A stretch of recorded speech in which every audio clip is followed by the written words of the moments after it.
Hello everybody, this is Phantom Girl. Enjoy the video. Hello everybody. So I need to explain one thing.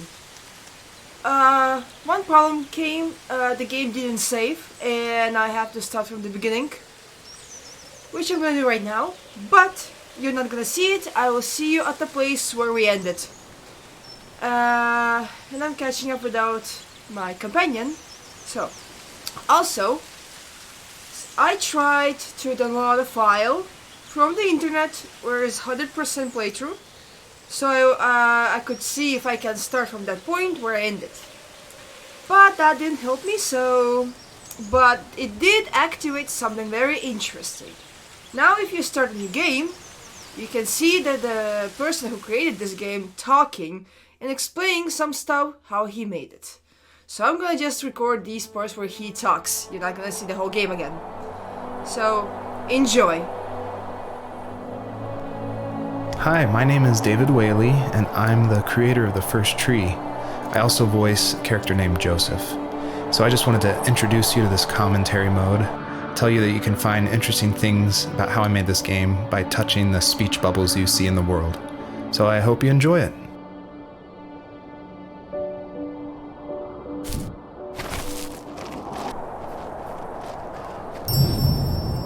So it's usually at this point where people say something like, "This is not the kind of game I was expecting." And that happened a lot at PAX West when I showed it. We'd have little kids play it, but then they see a dead fox cub, or a kit is technically the word, but cub sounds, I don't know, it sounds better. Like Wes Anderson uses it in Fantastic Mr. Fox, so I thought cub would be alright. But anyway, having this game, I wanted it to be more serious. This game's based on dealing with the death of my father, which was the hardest thing that's ever happened to me and my family. But I don't want to talk about it here, and I didn't want to talk about it with anybody really to this day still. It's very personal. And that's why I made this game. That's exactly the reason. Because I wanted to get those feelings out and communicate with people without talking about it. And so that's what the first tree is. It's me dealing with my feelings, and it was a personal project, and it was just me, and it actually, I'm really glad I made it, but it wasn't easy to make, I guess is what I'm saying. Damn, that's just so sad. I never understood this game the way it is, like he said. I completely imagined different things. But now that you hear the she couldn't stay though. Talking in there, she had to find her other two children. Wow. So she took that path. At the next talking point. She followed it. The bunnies were added because my wife, Elise, who also voices Rachel in the game, who's also helped a ton to make the game, as we were playing, she just said the world felt kind of empty and not alive enough. So I knew we needed to add some kind of life, and so the bunnies was the first idea that came to mind. And like most of the game, I used publicly available assets to speed up production because I was working full-time along with making this game, and we just had our first baby, a little girl named Evelyn. So I was messing with this asset called Herd Sim, and at one point, the generation script that creates variations of the sizes of the bunny. One time I got out of control and it made this monster bunny that towered over everybody. And I shared that GIF on Imager and Reddit, and that was a huge hit. It helped definitely gain an audience for this game. But it's hard because this game is so serious. It's about life and death, not giant bunnies. But I knew I needed something, a shout out to that, because it was pretty fun. So if you're able to catch all the bunnies on this map, I think there's around 13, then you'll get a special surprise. So good luck. Are you serious? There's a surprise if you catch all bunnies? Oh my lord, I didn't know that. Well, I'll try to find them as best as I can.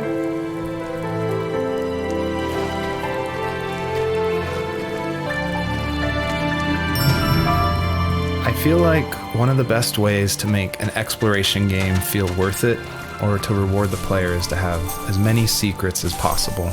Like some of my favorite games like Dear Esther and Gone Home and Firewatch. I love those story-driven games.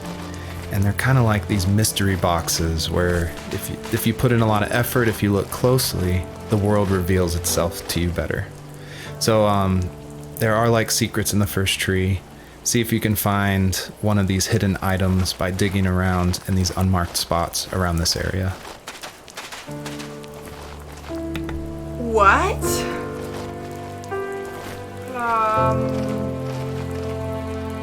What? Damn!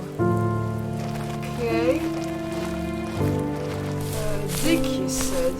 I mean, I cannot dig everywhere, but we'll see.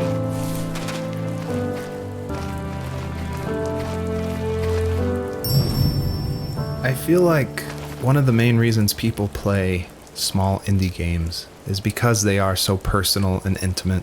So I tried to put myself into this game as much as possible.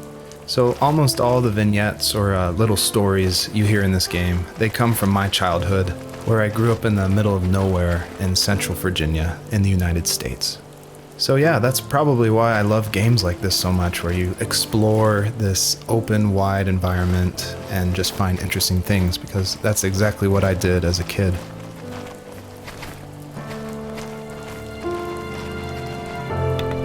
Dude, I love this kind of games too. And thank you for making such an amazing game. This is a very beautiful game. Even if we made laughed or did something in here, I mean, we did have fun playing this game, but we did enjoy this game also. And it's very beautiful. I appreciate for making such an amazing game. I love open world games like this. And I love the story ones, the sad ones. This is just amazing. I'm gonna try to explore as hard as I can and try to find everything as best as I can. See if I can find everything. So not miss anything, no more screwing around. And no more bunnies. So I think that's the right way to go.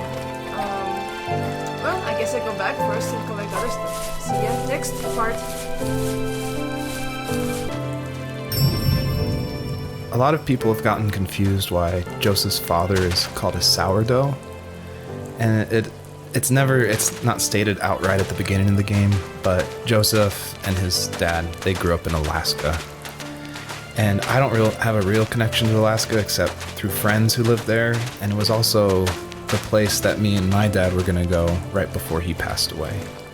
But I love the idea of Alaska being like this beautiful solitary place. But anyway, what that has to do with sourdough is it's an Alaskan slang term about like someone who lives in the backwoods, like a redneck in Alaska. So I thought that was just to put some authenticity into the game, I added that word. I thought it was important to say that yes, I actually did draw this with crayons.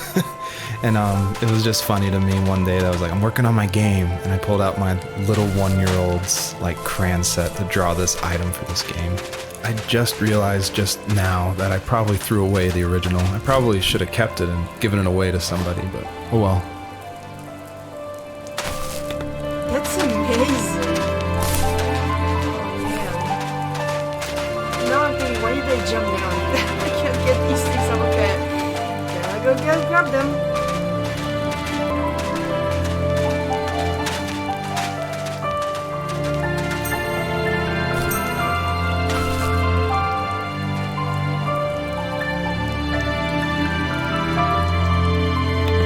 I've missed this in my last place, but look how beautiful this map is.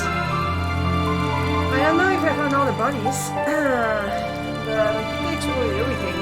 I don't know what's the secret. That's okay. Time to continue.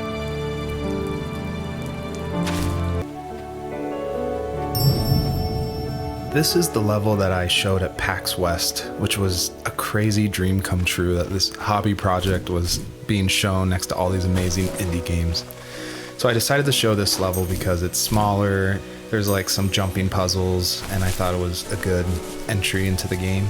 But the one thing I can't seem to forget is right before we opened to the public, there was an indie dev superstar. Like, you've definitely heard of his games, and I was like terrified. He wanted to try it out. So I said, of course, like, please give me your feedback. And he was super nice, super talented, of course.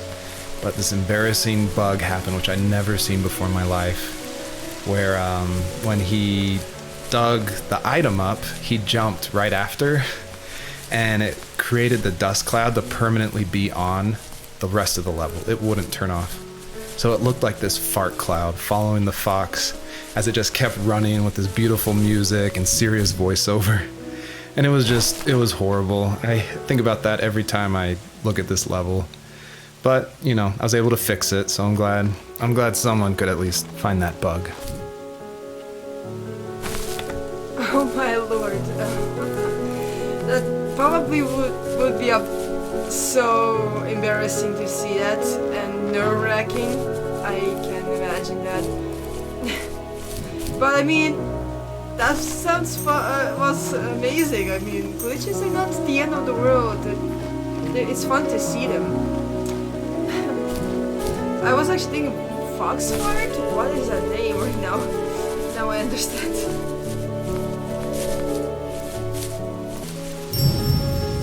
I always wanted this game to be very meditative and relaxing, but I know there's a balance between keeping the player's interest. So I added this butterfly jumping mechanic just to like spice things up. I used a plugin called Playmaker for Unity, which in a visual editor lets you do interactive things, which is perfect for me because I do come from a film and design background. But on the flip side, I really wish I was good at code, because this jumping mechanic, the jumping mechanic in the whole game actually, has frustrated a lot of players. But hopefully I've been able to fine-tune it, so it should feel a lot better now. I would just hate that this meditative game would get frustrating, so I've lowered the gravity, I've made the jumps more consistent, so hopefully people can just focus on the world and the story. I don't know, I enjoyed the jumping. Maybe it was worse at the beginning, but right now the jumping seems very good and nice.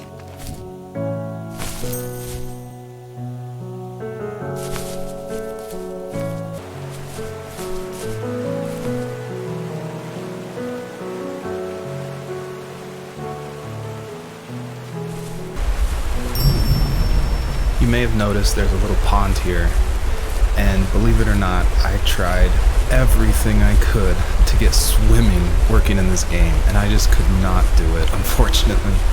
And so all the water in this game you can just stand in, which is, it still like bums me out, but the systems were not working, it was buggy.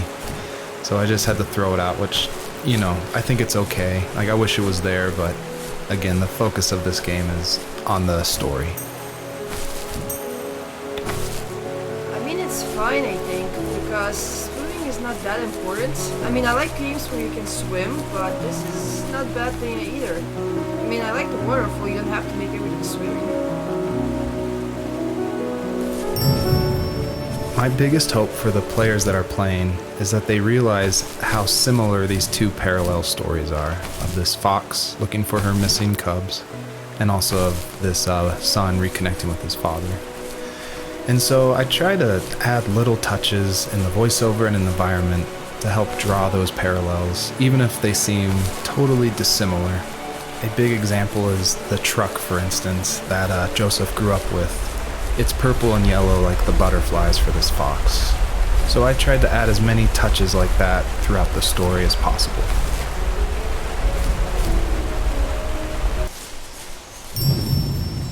I did want to do something a little different with this level. I wanted it to be more open world feel, and that there was something blocking your progress, so it did encourage people to look closely and see how to unlock this blocked way.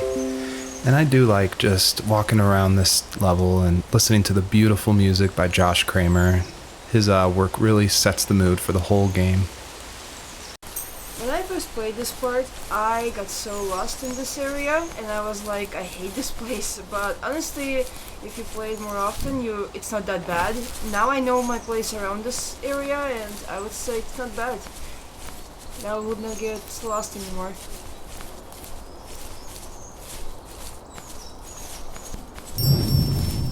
Almost all stories follow the same kind of structure, and it starts with an inciting event, and then there's rising action, and then there's a climax, and then there's falling action. And it's actually really difficult to make an interesting story where you only hear these two people talking, and it's spoken through a dream that's already happened. And the most of the action is about this animal that isn't directly related to this couple at all. So I don't know what I was thinking, but my hope was that it would create some interesting things and connections that I didn't see before. And that was kind of the whole exercise of making the first tree.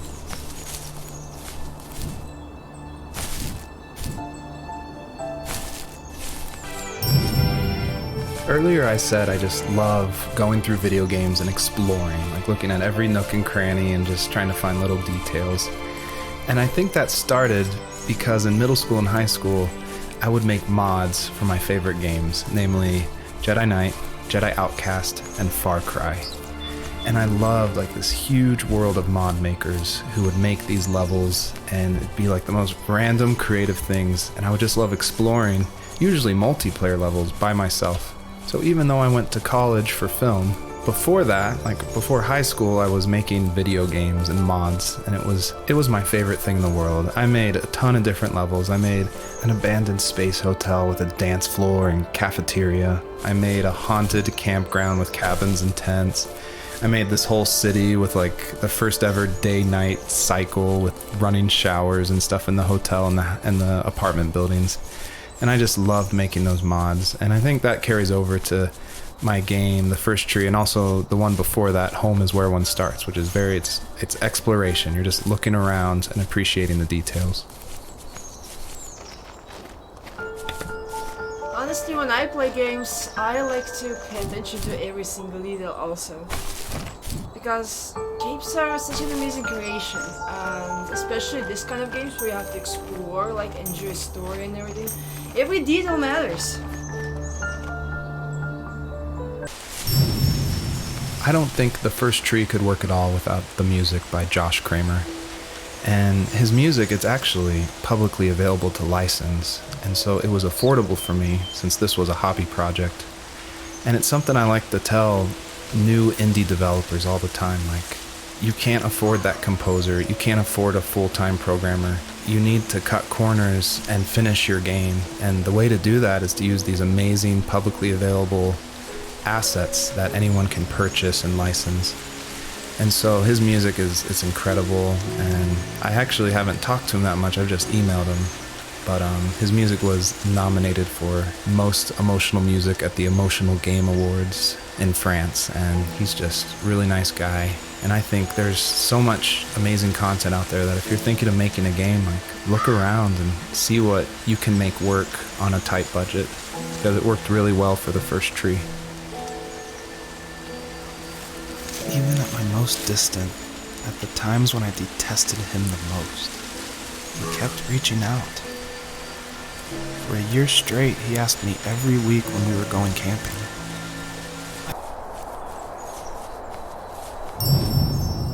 It was really important to me that the wolf in this story that takes the fox's cubs, that it wasn't explained at all. Like, it's just this entity that's in the background. And of course, it's supposed to represent something bigger than a wolf or even the fox. It's supposed to represent like the specter of death, and it comes when you least expect it. There's no justification. He's just there, always watching. I love the wolf part. It looks very pretty and sad, honestly. He does look like a death.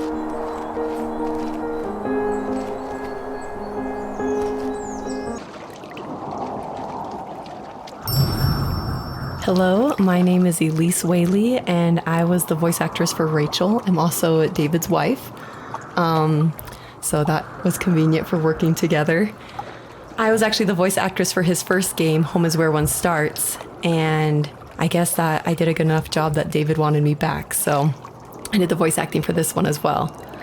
David definitely coached me through it because I'm pretty inexperienced when it comes to that. Home is Where One Starts was my first time ever doing voice acting of any kind. And we watched a lot of trailers of movies we liked to get the voice right of female leads who were talking in the trailer and try to mimic that and bring that into the game. So that had the right kind of feel and the right kind of atmosphere for the voice. My character actually is the same character from Home is Where One Starts. If you've played that game, you probably connected that together. And this is her probably about 15 years later, maybe 20 years later in this game. I was happy to revisit the character of Rachel. We kind of leave her in an ambiguous spot in Home is Where One Starts. It definitely ends on a hopeful note, but there's not a lot of details. And in this game, you see that she's able to move on through a lot of her issues that she had from her abusive home and be able to start her own family and start a new cycle without that abuse, which I think is really inspiring. Joseph, and it made me want to be free like her. My mom taught me how to fold origami cranes while she was in the hospital. Damn, So that's I actually told the first time we can see the I would fold one deer and every wow, look day at my legs. until I could fly myself. Holy Jesus. I think we both have always loved animals. And for I me, can't that love push a started deer. with a dog. What the? Sometimes this Did I encounter Rottweiler a would come glitch? up to our property What? line and Isn't wait that at the you fence there? for me, but only once in a while. I was sure to check every day immediately after school, and it usually ended in Oh my lord, you're coming with me. I would even steal money from my passed Why? out dad just so I could buy these off-brand Oh my dog lord, biscuits. this is amazing. What did they do? Even when she did stop by, she never went beyond the fence. Oh, I have a Why deer. was she so scared? Oh, it's amazing. So it's always interesting working with your spouse because, especially on a creative project, because they want your feedback, but it's something that's also dear to their heart, and they're dear to your heart, and you definitely don't want to hurt their feelings. So I was a little nervous when David asked me, he had finally finished writing the script, and he asked me to go over it and see what I thought. And I had minored in English. I majored in art, but I minored in English, so I felt like I had a little bit of experience. But I was definitely like a little scared because you don't want to be too harsh, but you also want to be honest. And it was the biggest relief when I read the script, and I was like, oh good, my husband's a good writer. I don't have to change that much about this, just a few like grammatical things. And that was just like the biggest relief for me because it can be a tricky balance working with your spouse and making sure that that honesty is there, but also that love and the support is there as well. I think my dad was the opposite of your dad in almost every way, except he was in the military as well. He coped with alcohol of every kind. The trailer started falling apart, he got angry, and I withdrew. More and more I became the weird, quiet kid who made lots of origami birds and carried dog biscuits around. I think we were pretty similar when it came to being the weird kids. And that same sincerity in college was... So we're talking about Home is Where One Starts a lot, so if you haven't played that game, maybe this doesn't make as much sense, or maybe this is a little plug that you should go play it. But in that game, it actually features one of my artworks. I work as an artist and paper cutting, actually, and David used one of my artworks as a graffitied stencil in Home is Where One Starts that's against the wall of this shack. And it actually shows up again in the first tree, just a fragment of it. The first tree, the title actually comes from one of my artworks that I made back in 2015, I want to say. And I made this artwork while I was pregnant with our first child. And it had a lot of meaning for me, and David actually helped me come up with the title. And he asked, because I was really struggling, I was like, I have no idea what to call this, and I always go to David for title ideas and to bounce ideas off of him, and that's like the only way I can ever come up with a title is by talking with him. So we were talking back and forth and looking at this artwork, and he said, well, what kind of like movies or shows were you watching while you're making the artwork? Because my work's pretty tedious, so sometimes I'll watch a show or do some Netflix binging while I'm creating it. And I was like, oh, I actually watched Tree of Life a ton. And then we're like, Tree of Life. And we started thinking more about that and then arrived at the first tree. So it started off as one of my artworks and then became a part of David's art, which I think is really cool that we were able to share that title. You have strength, Joseph. And you're not as alone I as you think I'm think. bringing this deer back home to his It's all family. just so pointless. Oh my lord. Just waiting for life to This is happen. amazing. It's like having the home gonna I see always your wanted is family cursed again, out of dude. my reach. I mean, if you The it thought would of be being a the parent gray or- myself.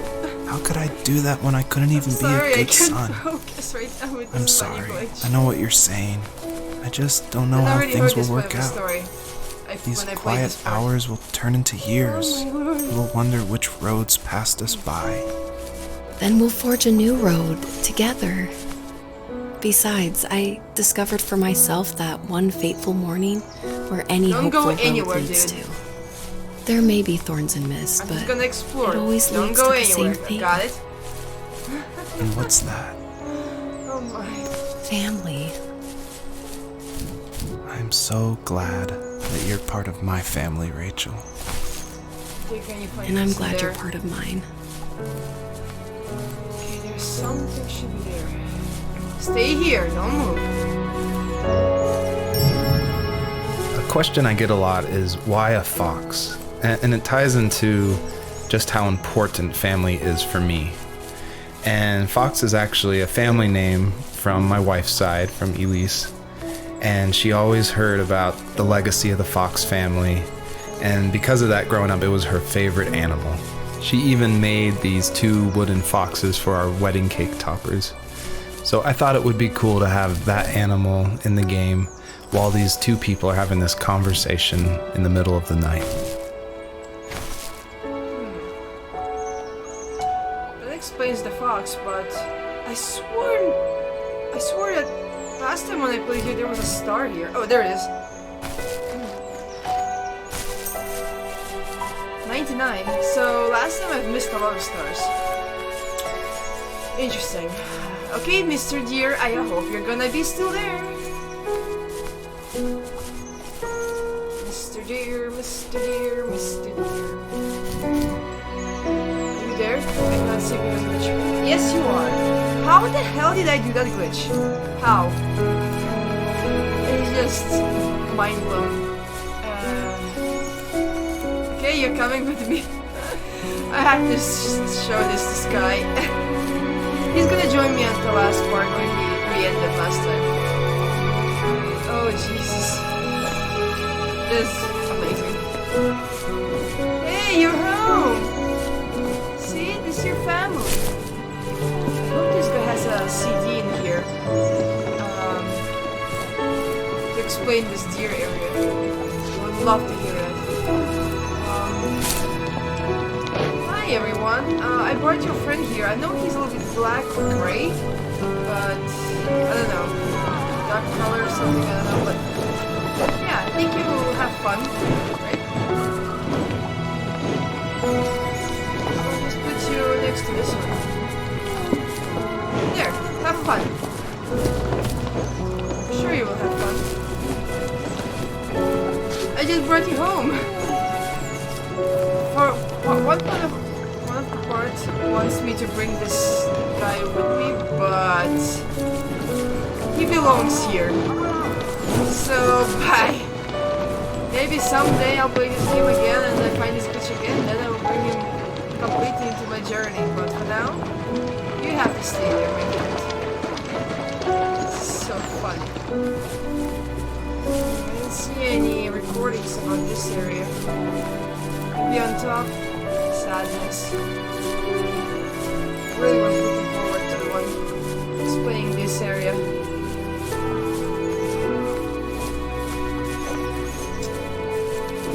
Our friend still stands there. Oh my lord. What is that? What is that glitch? Okay, I'm gonna move on and I'll see you in the next part. Hey, I got an achievement! 100 stars! Amazing!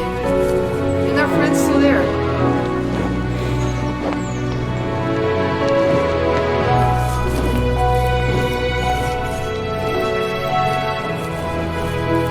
Until we meet again. Hope to see you soon. Stay golden. Hello everybody, this is Phantom Girl. If you enjoyed and want to watch another video, click here. And click here to subscribe for more fun each day. Please and thank you. See ya next time!